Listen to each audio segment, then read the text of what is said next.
A 10-kilogram box is pulled across a horizontal frictional surface. Find the acceleration of the box.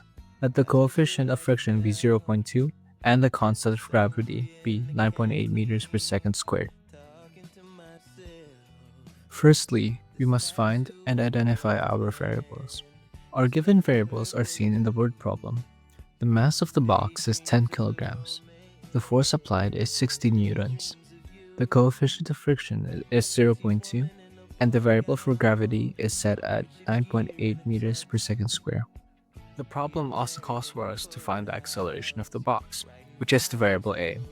In order to completely solve the problem, we must also find some additional variables. These pit stop variables are the normal force, the force of gravity, and the force of friction acting upon the object. Now, we must create a diagram for us to visualize our problem. It says that a box is pulled across a horizontal frictional surface. The box is also pulled down by the force of gravity, while being equally held up by the normal force. To solve our problem, we must utilize Newton's second law of motion to create equations that relate each variable to another. The equation derived from Newton's second law is that the net force of an object is equal to its mass multiplied by its acceleration. Given that our object does not accelerate in the y direction, we can assume that the normal force and the force of gravity cancel each other out. Since the normal force and the coefficient of friction work together to create friction between two surfaces, we can assume that the force of friction is equal to mu times normal force.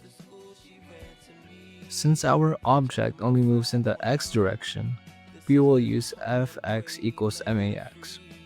Since sigma Fx represents all the forces acting upon the object in the x direction, we can expand it into force applied minus the force of friction.